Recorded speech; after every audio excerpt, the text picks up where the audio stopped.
And here we are, everybody, at Mr. Haig's Class Podcast, and I've got a very special guest today. We have Miss Amy Foell here, and I believe, Amy, you were one time a former actress, model, right? Actually, no. I was a screenwriter. You're a screenwriter. Director, producer, yeah. Oh, okay. I've done background, but that doesn't constitute acting. All right. Well, you certainly look like you're an actress. Take that as a compliment. Okay, wonderful. And you do work with Hollywood to some degree, right? Right. More. I'm part of the Burbank International Film Festival. I'm their board, and I also used to submit short films, great short films. So I had a submission many years ago to their film festival, and it was entered into their comedy block, which is like a 90-minute block of short comedies. So that's how I initially got involved with them. And then they asked me to join their board. I want to say it was in 2019. So I've been on their board since 2019. And the Burbank Film Festival, of course, is a very big deal to be a part of that. I mean, I'm sure a lot of very important industry heads that are associated with that film festival. Well, a lot of film festivals have their own, in particular, niche that they might be trying to focus on, and ours is just really to support that independent filmmaker, to get them started and to get them distribution deals, which we've been pretty successful with a lot of the filmmakers that have submitted through our festival. Fantastic. Well, as you know, I am a CTE teacher, and I'm supposed to be teaching college and career, but admittedly, I'm more focused on career than college. And that's not to say I don't encourage my students to go to college, and I do, very much so. But it seems to me with the cost of college these days and the stress that it gives a lot of students, they kind of gear a lot more towards career, get things going, and maybe later on in life they can go to college. So I kind of do that. And one of the most important things that I focus on is work-based learning. So in other words, we try in the classroom to get them to mimic or actually play act, if you will, a real life scenario. In other words, they have to send in proposals, they have to, showcase their work, and they need to earn jobs. And I try to do that with my students because I want them to understand what's out there. And one of the best things that I have with my affiliation with you is that you find them internship opportunities to get them into the real world face, the face value of the real world, where they really get the experience that they need. That's right. That's correct. Can you explain to me why is this so important? Well, we do the work-based learning, and internships would be part of that umbrella terminology of work-based learning. Guest speakers, job shadow days, observation days, informational interviews, mock interviews, and then even the internship. And then sometimes even internships for the teachers as well, if they want to brush up on their skills to get refreshed in a certain technology or skill set. So, but yes, and when it comes to the students, we want to offer work-based learning in the form of an internship in the summertime, ideally, because that's when you have more free time and then you have more options in terms of placements and such. But yes, we want students to have internship experience, ideally the summer before they hit their final year of high school. I mean, we always open up in the K-12 Foothill Consortium, we always open up internships for juniors and seniors, but really the sweet spot is to do it the summer of your junior year. So the idea would be you get a little experience in a workplace environment that might be something that you're curious about, or perhaps it's even in alignment with the academy that you're in, such as the Digital Studies Academy that you have there. And the idea is to get a little sense of it, practice some of your skills, develop your skills, refine your skills, and to really see if this is something in your wheelhouse and this is something that you want to pursue in college or, just beyond high school. So that's really why it's good to do it before you have that final year of high school, because then it will inform you after you complete an internship in the summertime. It informs you about what your final year of high school may look like. Perhaps you would apply to a school that would have a particular focus or a strength in a pursuit that you try that summer. The other thing that is positive doing it this way before you have one more year of high school is that not all high school students have an opportunity or even take the opportunity to do an internship in the summertime.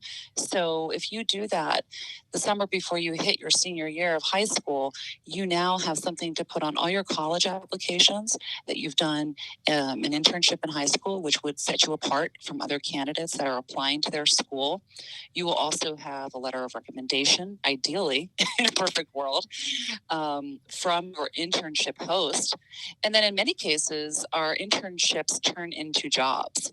About 30% of our hosts offer a job to the intern at the culmination of the internship. That's pretty high, So, though. 30% mhm, offer jobs to these students, former students? yes, yes, that's usually how it goes. And a lot of times, and even if they don't have a job, like, for instance, Paraton is one of our wonderful partners that are based in Monrovia.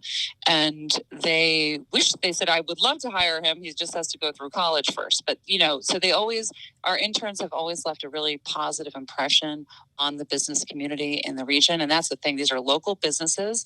These are businesses that are hiring.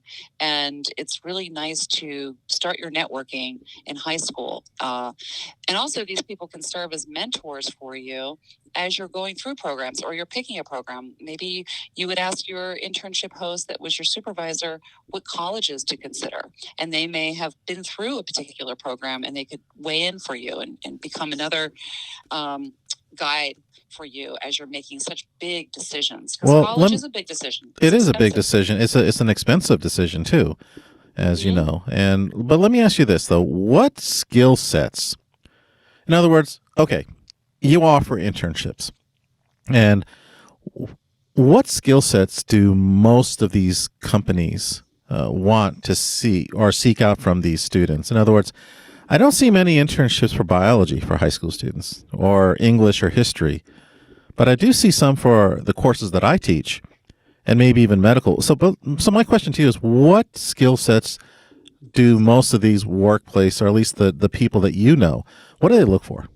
Well, the skill sets are actually across the board in terms of a particular niche maybe a company might need or a project they might need a intern to complete. So for instance, even though LA Metro TCAP, they have their own program, we funnel a lot of our students that way and we encourage them to apply. Some of the things they're asking for is that you have intermediate to advanced level of knowledge of Microsoft Office. So that's Microsoft Word, Microsoft Excel, that sort of thing.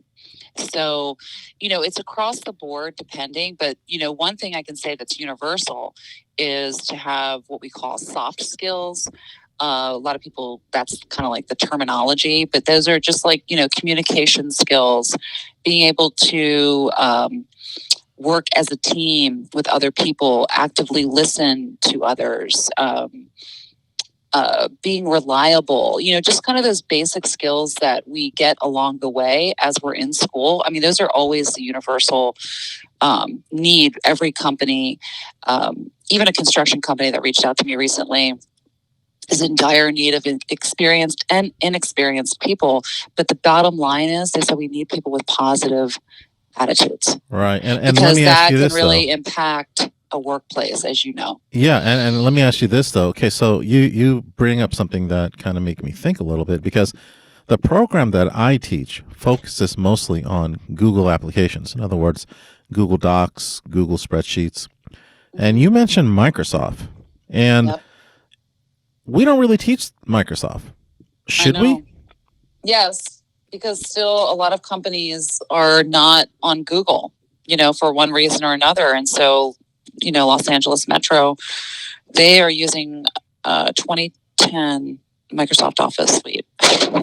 They actually were specific. So our students that get placed there this summer, we're going to have to arm them, get the machines with that software on them. So it really, a lot of schools are using Google G Suite. A lot of companies do too, but a lot of companies do not use that as well. Okay. So you really have to be, multilingual in all of these technology platforms, and be able to kind of go, be able to do both. Well, I would imagine students can easily pick up. I mean, the skill sets from Google Apps or, like, say, Google Docs is pretty. You can pretty much transfer them over to Word, wouldn't you say? Yeah, I would say they're but definitely just getting that familiarity. And yeah, I know that a lot of the K-12s though have moved away from Microsoft. What do you think? What kind of classes do you suggest? I mean, let me rephrase. Which type of teacher do you focus on to find these internships or offer internships? What kind of teacher? Yeah. Is it the CTE you mean teacher? Well, what I'm looking for internship hosts, I'm reaching out to the business community based on our academies that we offer. So you have the Digital Studies Academy. So I'm looking at, advertising agencies. I'm also looking at nonprofits and other organizations that might have a need for someone to, support their website or develop a nice looking graphic for an event that they're having, or just to kind of clean up some of the stuff that they do currently have. So it really depends, but yes, I do go through the career technical teachers to work directly with you all with whatever work-based learning needs you may have. And then of course I need you all to promote the summer internship program and encourage your students, which you've done nicely. Thank you for doing that to apply for it. But it just seems like that most of these companies. Now, I could be wrong. I maybe I'm not looking right, but it just seems like most of these companies that offer internships, they're looking for students who have CTE background. Am I incorrect, or am I kind of correct? Well, I mean, I don't know. I think they're looking for a skill set. And I think what you're kind of cutting to or alluding to is that our career technical or CTE students do have a skill set that's a little bit different than students that are going through the general education process, unless they're self-led learners or doing things on the side. So our career technical education component really is advantageous for students to do, because they are getting technical skills in a particular in-demand industry. So it would behoove a student or a parent to say, why don't you look into one of these CTE academies at your school? And how important is the resume? And address the fact that a lot of these students have never worked. I mean, not even at the local fast food restaurants. How do you address that?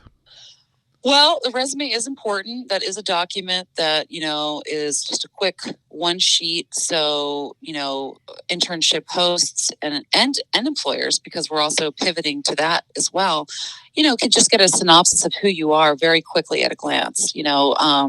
Obviously we want to see your skills at the top. We want your GPA on there. Anything that is shorthand for a club that maybe an outsider wouldn't know, you would need to spell that out. And definitely one page only, please, if you're in high school. And then in terms of not having employment, that's okay.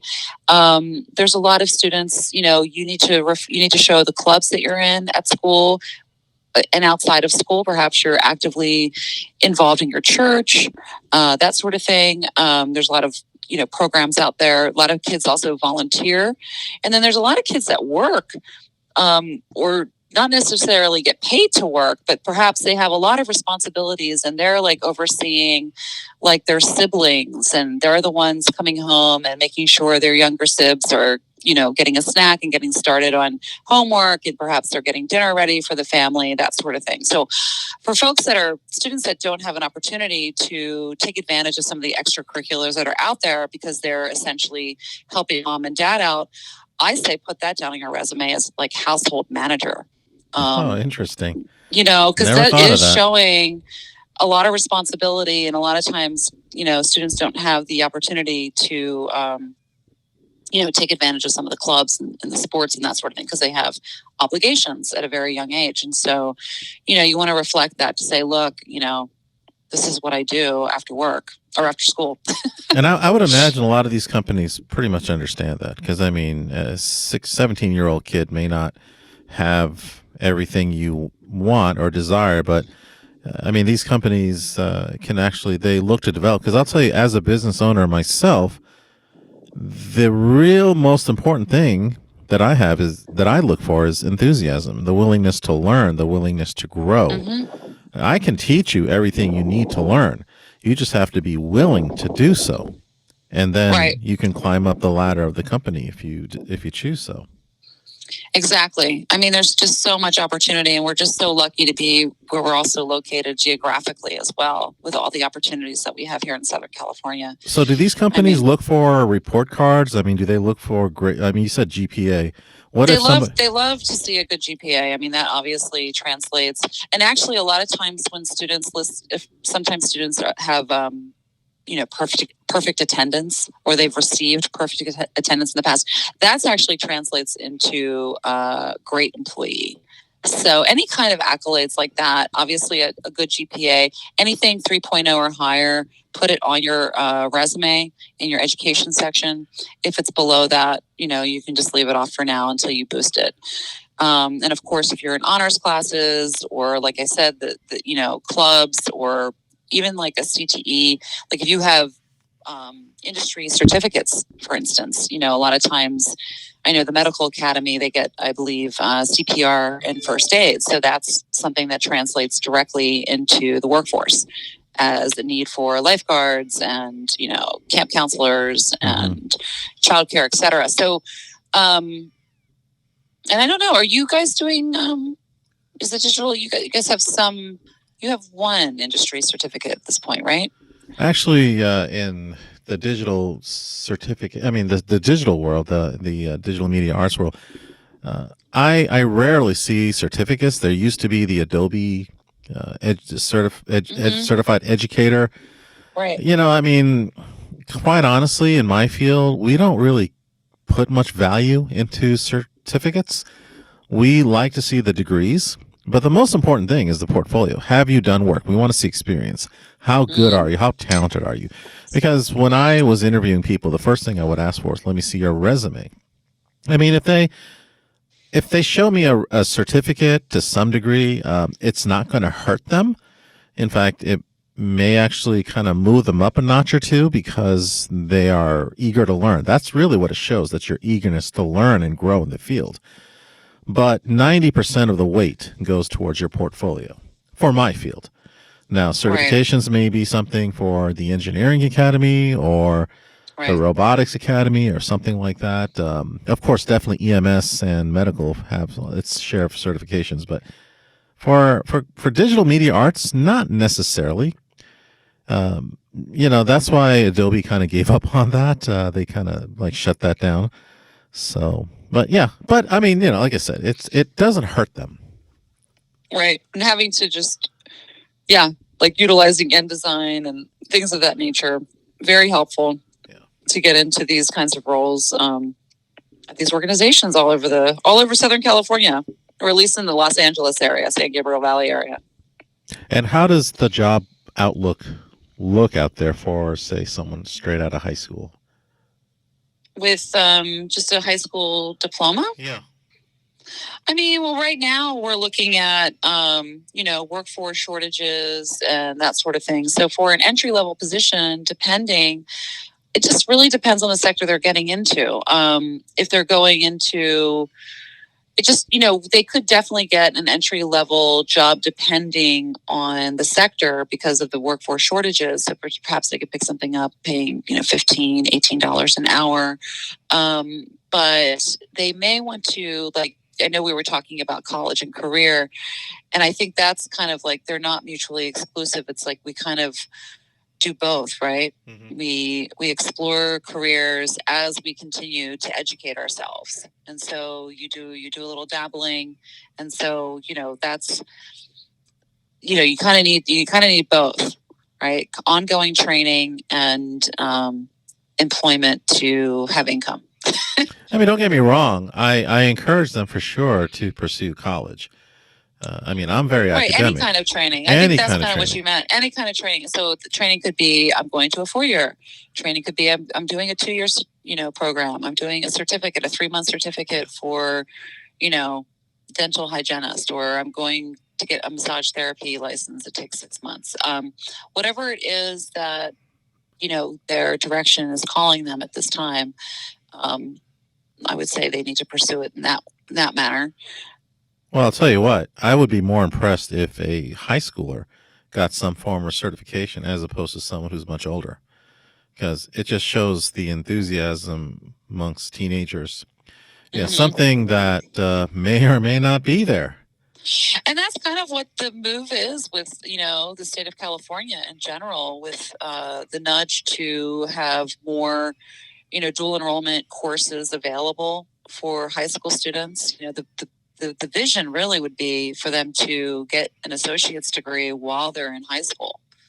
And therefore, you're cutting down on so many costs with the cost of higher education. Yeah. So, I mean, that, especially, or picking up at least as many courses as you could within a track that you are planning to pursue. Right. And of course, a lot of high school kids maybe not know what they're going to pursue. I mean, there's some downsides to that as well. Like if you do poorly, then it's on your transcript, that kind of thing. So, there's it's not for every student, especially if you're just trying to get through your high school program. Yeah, I mean, enthusiasm is a big thing. I mean, I see a lot of my students. Some are very, very inspirational. They do the work. They ask for more work. They come in and they can't wait to get the work done, and they're very serious about their grades. But then I've got another set of students that really, they kind of look at school as a have to. I have to be here because it's the law, not because it's going to educate me. And my fear for them is that I certainly hope they don't have that attitude in the workforce, because that's not going to be tolerated. Yes. There is a journalist named Amanda Ripley who wrote a book about, I don't know, I can't remember the title of it, but essentially she was identifying one of the key issues with American education versus some other countries she was evaluating around the globe. And the one piece was the buy-in piece. And in some other countries, the students have the buy-in. Like we don't have to, other countries might not have to encourage as much to be like, this is important. You need to know this. Where United States, a lot of our schools were trying to get the kids to buy in to this is good for you. You will benefit from this. And that's kind of an interesting sticking point, with maybe something with American culture, something to kind of reflect on to figure out what is that about that we have to, you know what I mean? Our students don't automatically understand the value of education unless it's instilled in their home life or, somewhere else along the way, or they just get it of like, okay, what am I in school for? Like, just you're in school to get your, to get as many skills as you can. Especially, that's the thing I think kids don't necessarily realize at times is that K-12 is free unless you're going to a private school or parochial school. So like public education is free. So take as much advantage as you can, especially, with all the things that are being offered in the public school system. So to really leverage that and utilize that, because, what happens is a lot of times people find out after the fact and they're like, oh, I wish I had done X, Y, and Z. Oh, I didn't realize, college was free while I was while I was going to Gladstone. I didn't know I could have taken those courses. And I agree with you. I agree with you because I'll tell you, I also teach adult school. And I got a bunch of those people who tell me that. They're like, well, I didn't really do well in high school. I had a really rough time, but I had a tough home life or something like that. And now I realize the importance and the value of this sort of training. And you're going to help me start my own business, or you're going to help me become a graphic artist, or you're going to help me become a web designer or a videographer. So I'm like, that's fantastic. I'm honored that you kind of got your thoughts together and finally taking things seriously. So it's never too late. It's never too. I mean, even if you're in your 30s, it's never too late. It is never too late, and thank gosh we have these programs. CTE is really important, and it does set a student up for successes, just to be a very well-rounded student, whatever direction they end up going in, because of all that hands-on exposure that they get through what you're teaching them, and then the experiences that they have during the academic year, and then even with the summer internship program. Just really kind of rounds the student out completely, where the more experiences that you have, it translates into more confidence. So Right. It'll allow them to kind of distance themselves a little bit more from that imposter syndrome.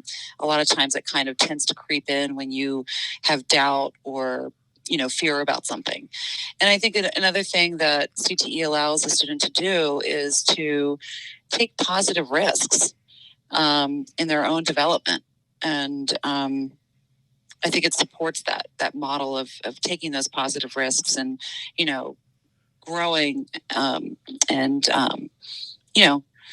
playing in the field, basically, with the hands-on kind of experimentation that's going on with the technical skills. And Amy, is there a website or you basically have targeted districts? Can you tell us who you? I'm not asking you to name the place you work, or unless you want to. But do you have a website where people can find out more about the services that your organization offer? We have the website that one of our interns from Gladstone Digital Studies Academy created, which is the That's why I want. K12F as in Frank, C as in country.com. So K as in K12FC.com. Got it. K12FC. That's K as in kitchen. F 12 number. Right.